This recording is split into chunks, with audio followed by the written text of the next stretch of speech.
truth of the matter, if Jesus was a real person and he was here today, he would love homosexuals as much as Christians would hate to admit that. I'm going to turn that back over to you.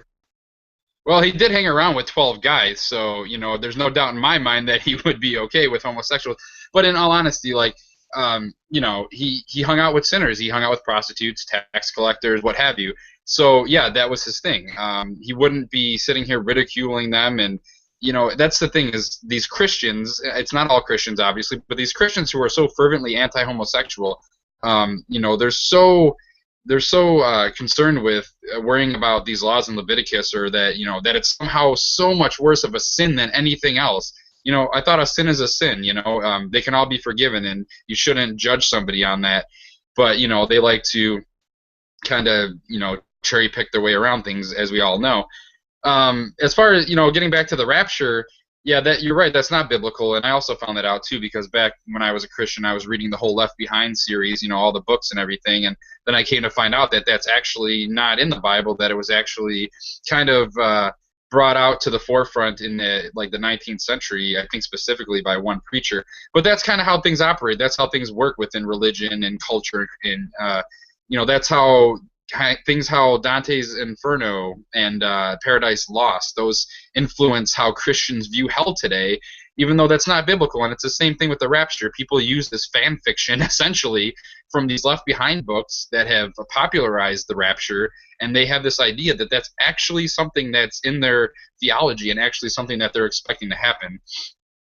But kind of reining it in a little bit here, getting back to the original topic, you know, getting back to what G was talking about earlier, about AIDS and everything, and how these anti-homosexual Christians and these pastors who are outspoken, you know, and again, you know, that's a smaller percentage of Christians, but they're out there, of course, and they do have congregations, they do have followings that agree with them, and you know, like Steven Anderson, you got Pat Robertson's pretty anti-gay. He's said in the past that he's like propagating these urban legends about gays wearing these rings that prick your finger when you shake their hand, and then they give you AIDS. I mean, that's an urban legend from the 80s, and he's still passing it around. It's ridiculous.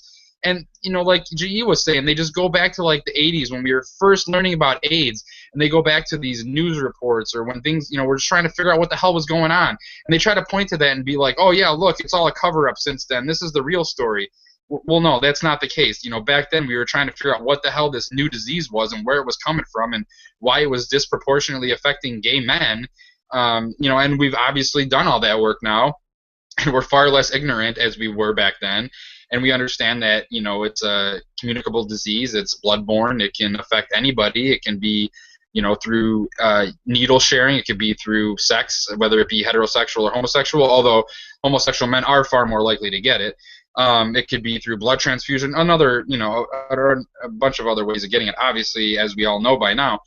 But they just like to use that as a canard to further this, you know, animus towards homosexuals and the homosexual community. There's even some Republican, I don't know, candidate, or I don't think he was actually in office, but he was actually saying that AIDS was caused by, like, semen going into a man's anus or something, which obviously there's no science to support that at all. Now, maybe if there was, they might have a point, but, you know, that's obviously not the case, so they're just throwing anything out there to be anti-gay, really.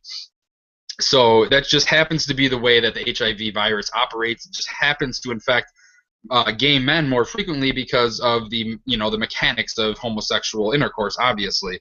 And then obviously there tends to be a lot more promiscuity in the homosexual community, and, you know, there's some other factors, but you know, you wouldn't call Ebola, like, you know, God's judgment or something because it affects everybody equally. Well, really HIV does as well. It just happens the way that it's transmitted affects homosexuals more than other people.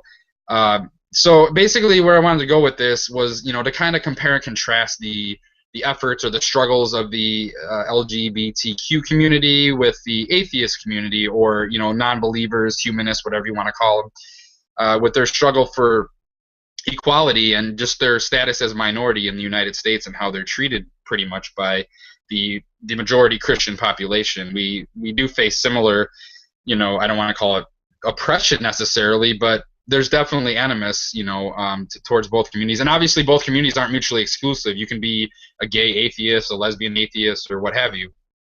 So I don't want to something like that. But certainly the groups as a whole kind of experience similar treatment. And I kind of liken it back to civil rights. It's kind of the new civil rights movement, and the LGBTQ community has really made great strides towards marriage equality, towards equality in general. They're getting non-discrimination laws passed. They're and things of that nature. And so I think that the atheist community can follow that lead. We need atheists to come out and be open and to be outspoken and do it the right way.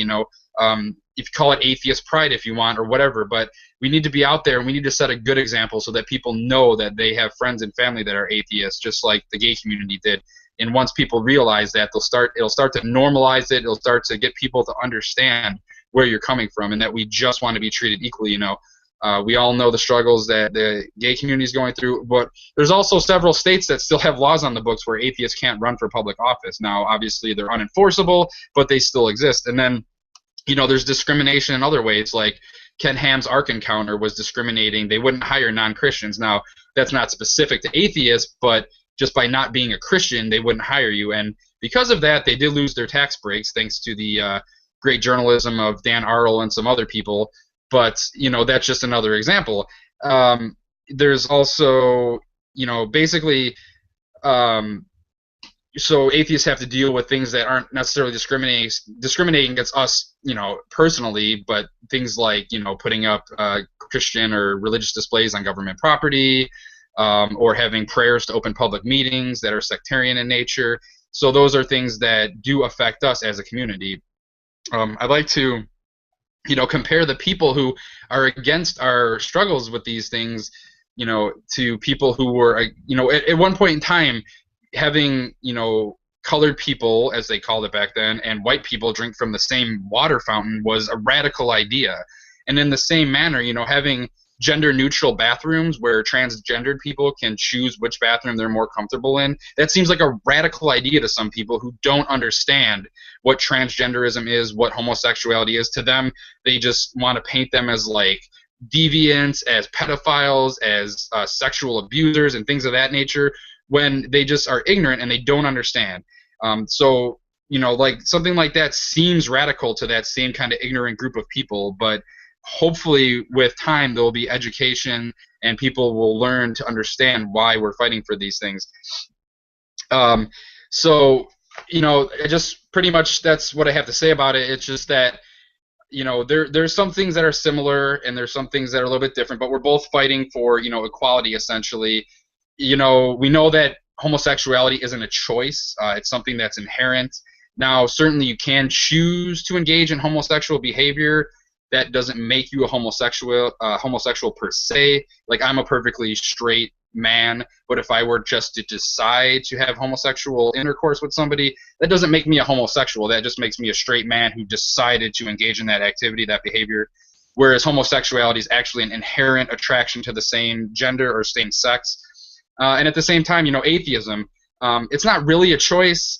I mean, it's more of a conclusion if you're a knowledgeable atheist. Or you can also say that everyone's pretty much born an atheist because you lack belief in gods, although it's not an active disbelief in gods.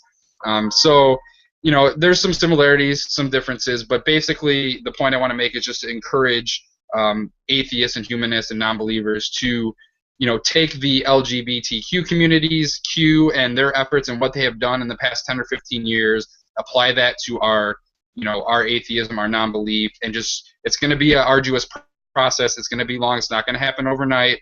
It is going to be frustrating, but to just make sure, like I always say, to keep calm, because you're going to need to show people that you are capable of being good and civil without God.